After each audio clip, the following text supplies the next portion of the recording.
Midwest Whitetail is brought to you by Real Tree, Hoyt Archery, Fuse Accessories, Muddy Outdoors, Frigid Forage, Trophy Rock, Scentmaster, Cabela's, Rocket Broadheads, Bloodsport Arrows, Redneck Hunting Blinds, Scott Archery, Woods Zero Turn Mowers, Scentlock, Deer Grow, Quiet Cat, Execute Scent Control, Non-Typical Wildlife Solutions, Yeti Coolers, and Nikon.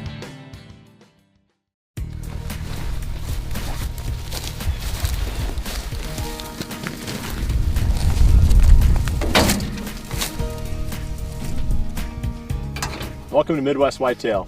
On today's episode, I'm going to be moving this bail blind into a spot that's going to make more sense for the late season hunting. I'll talk a little bit more about that as the episode goes along. I'll also talk about some of the things that I've learned from this season that I'm going to apply to future hunting. And I've always said that, finding the perfect tree stand is an evolution. It's a process that can take several years. And this year was a big step forward in our learning curve. I'll talk about that whole process of how you can learn each year and how you can fine-tune until you finally get those killer stands. But first we're going to join Caleb and Taylor Byers. Caleb actually had a kill during the rut, and Taylor had a couple of really good encounters. It's material that we just didn't have a place for because there was so much action coming at us fast and furious during the rut, but we've got a good place for it now. So let's jump right to that segment and we'll come back and I'll talk some more about what I've learned and what I'm going to do for the rest of the season.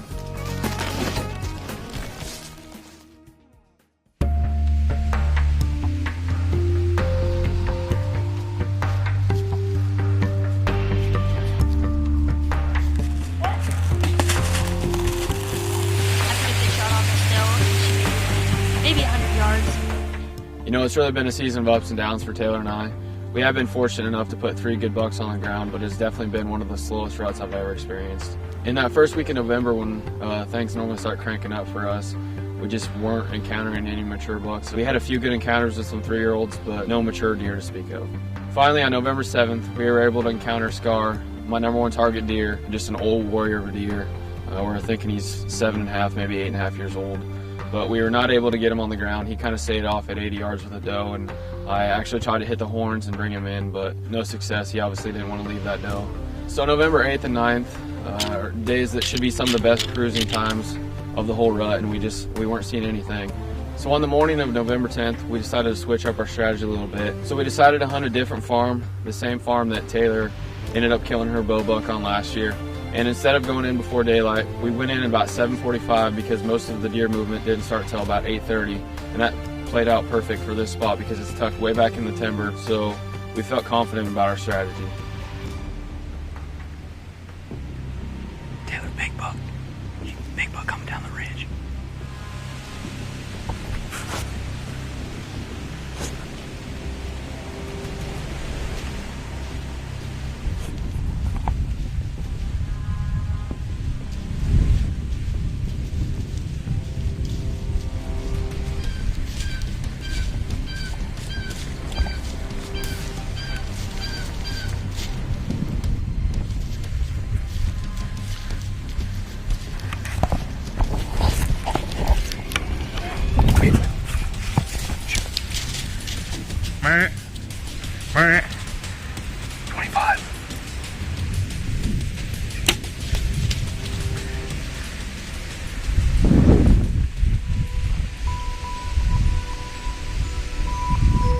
Tried to stop him right here at 10 yards, and he spooked. He runs out. Caleb's telling me 25, so I put 25 on him. Put him a little high. Not a lot of penetration. I guess we'll just see what happens. Man, this was really a heartbreaker for Taylor and I. After having the encounter with Bingo early in the season and kind of having a camera issue that messed that hunt up as well. But what really happened here was I was filming the deer. I could start to see the tree we were sitting in come into the frame. So I knew that I had to get switched around to the other side of the tree in order to get this kill on film. I got to a certain point and I could hear Taylor stop the deer, and the deer was so close. The deer was only 7 yards away. Obviously hears me whisper to Taylor, So it spooks him a little bit. He didn't really know what it was, but runs out to 25 yards. Taylor releases an arrow, and if you slow it down, you can really see that she would have put a perfect shot on this deer, but he was so alert, he definitely reacted to the arrow. So this is one of those deals that if you hunt long enough, you know, this is going to happen to you. It's one of those things where a perfect shot turns into a high hit on a deer and definitely ends in heartbreak. But with little hope, we still pushed forward and tracked this deer for 2 hours. We ended up finding probably 15 to 20 little specks of blood, nothing that's obviously going to kill a deer. So it was definitely a heartbreaker of a hunt, but we knew we had a lot of rut ahead of us, and we definitely had to get back after it. So on November 12th, we're really looking to get redemption. So we head into my favorite stand. It's a stand that I killed 2 bucks out of last year, so we're really looking to turn things around. Well, we're back in here hunting my favorite stand. So far we haven't had much luck as far as seeing mature bucks. It's such a good stand, you can see so far. Too good to just ride off, so it is bitter cold. It's like 23, 24 degrees. Hopefully tonight's the night.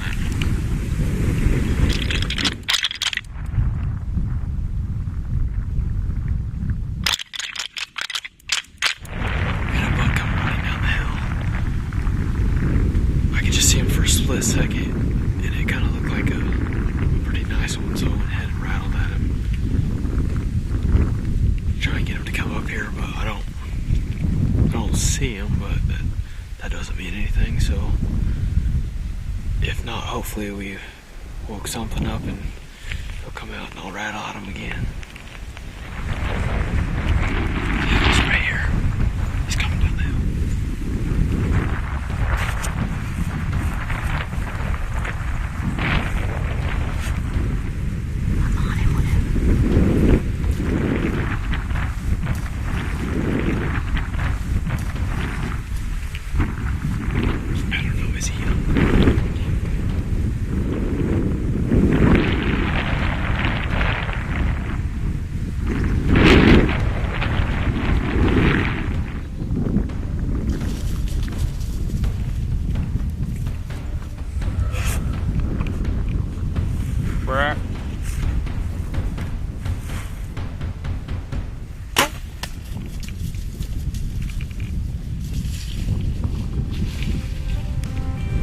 We had a buck just come through the big bedding area, and I hit the horns and called him right in here.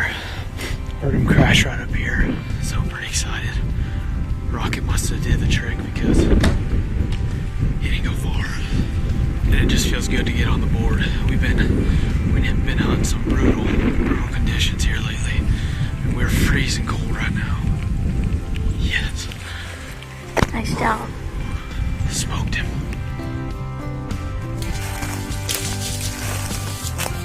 I was able to put a good shot on this deer, and it went probably 80 yards. The rocket broadhead really did the trick. It's been a tough season for us, and I'm definitely proud to route my tag around this deer.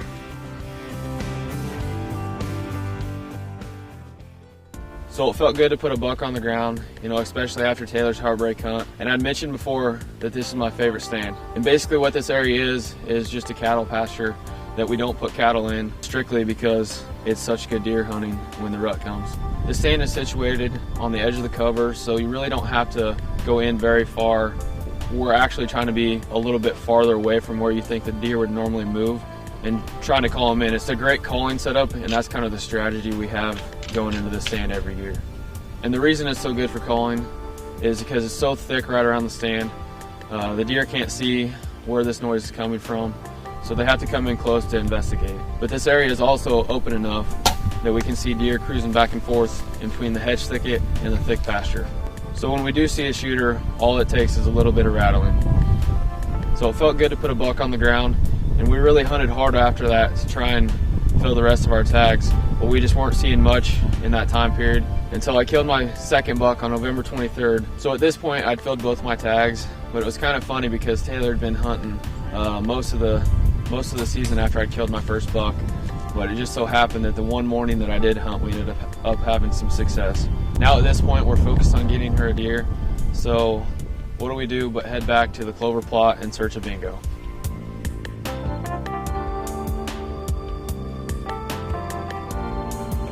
Oh yeah, big buck, big buck. It's a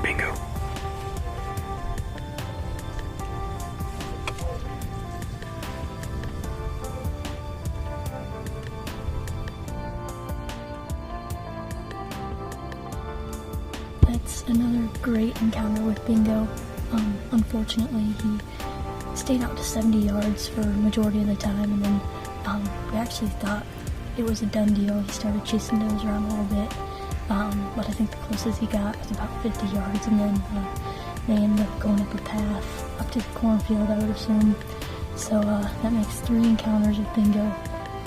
So this is the 3rd encounter with Bingo, and one thing we've really learned about this deer is he stays in such a small core area. Putting that clover plot in there really was beneficial this year, because I think it shrunk his core area down to where he only focused on one part of the farm.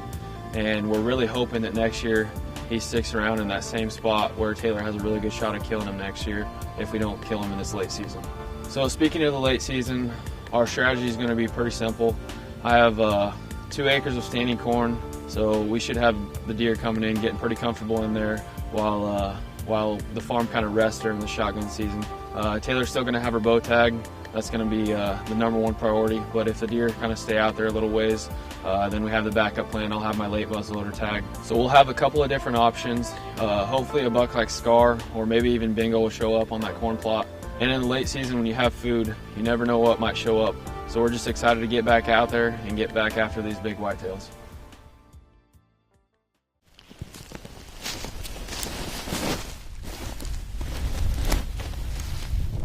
Caleb's got a favorite stand, and a good one, and I've got a few on this farm that I really like to hunt too. And like I mentioned in the intro, the process of coming up with these stands is usually an evolution. I can't remember very many of them where I went in and either took the aerial photo and topo maps or just did some scouting and came up with that perfect spot. Usually it's a matter of fine-tuning. You'll pick a spot that seems good, you hunt it for a season or two, and you realize that you're not quite in the perfect position. You're just a little bit too far out of the action, or maybe the entry and exit routes aren't perfect. You've got to fine-tune and tweak these stands. And this past season, even though I haven't been successful during the rut, from another standpoint, I was very successful, and that was from the standpoint of learning. So I'm going to walk you through this stand location, or this blind location, and what we learned from sitting in there for, gosh, 30 some days during the rut. Most important thing that we learned was the blind that we were in was about 125 yards from where the real action was taking place in this part of the farm. And I was content to be there because I knew if we moved a tree stand over there, it was just going to be too much pressure, and we didn't have the perfect formula figured out yet. We would have just been kind of maybe just diving in for the sake of diving in. I hate doing that, because if you dive in on a high activity area and you don't have a good plan, you're going to educate a lot of deer fast. So I'd rather keep my distance and hope for the best. Well, the best didn't happen. It could have, but it didn't. So now going into next season, we're going to take what we learned from all these observations, and we're going to come up with a lot better stand site. What we noticed, of course, was all the activity was on the other end of the food plot, and the deer were crossing there. There was not so much, they'd come out and they'd grab a bite of corn, but even more importantly, there was a good travel route on that edge. The deer popped out, looked around, and then they went across the other end of the plot, and then they dropped back into the timber.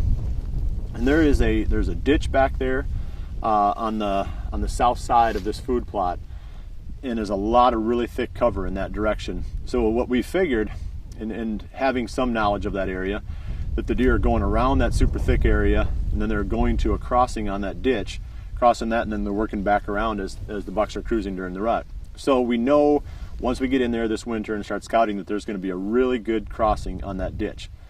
But those crossings can be tough to hunt because you get the swirling wind.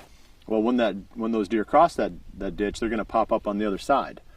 And there's a cornfield on that side, or it's not going to be corn next year probably, but there's a field on that side. So we know they're not continuing to go south. They're turning that corner there.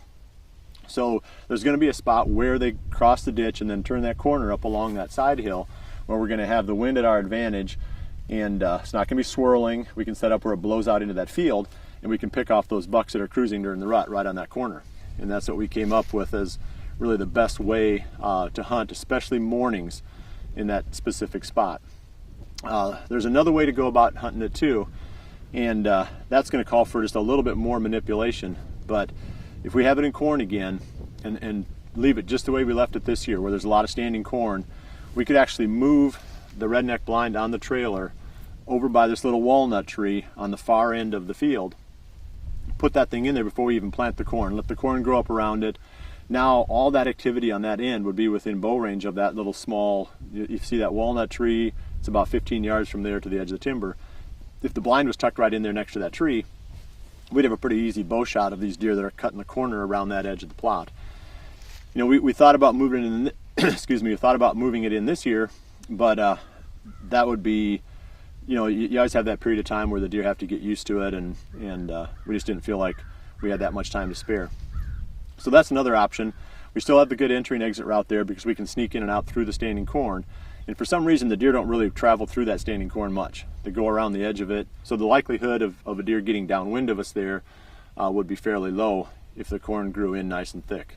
So that's what we've learned from this spot. I've got a lot of confidence in this area because the entry and exit routes are so good. I mean, we've proven that with hunting it day after day this season, being able to sneak down these trails, you know, through this tall grass in the CRP, being able to work along the fence line of cedar trees, slip into that redneck blind, even when there's deer out in the plot, and being able to exit the same way. As long as the wind was out of the west or the northwest, we felt like we could hunt it every single day, and you know, we would never get picked off by any deer. So that's, you know, if you want to talk about how stands evolve, you know, obviously we'll be updating you more next season on this same spot, but that's going to be the evolutionary process for this stand, and I've got high hopes for what we can do there next season.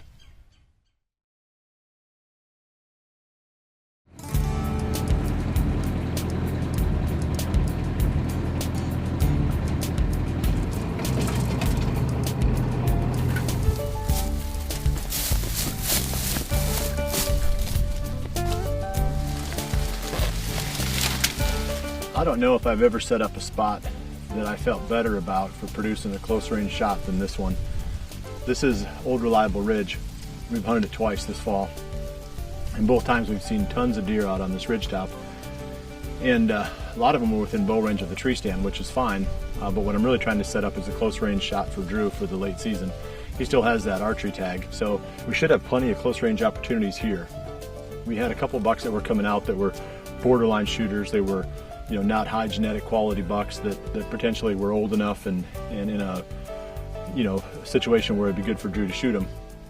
I can't imagine not getting a 20-yard or less shot from this blind. It fits right into the corn here, and we're going to be leaving it alone now for 2 weeks.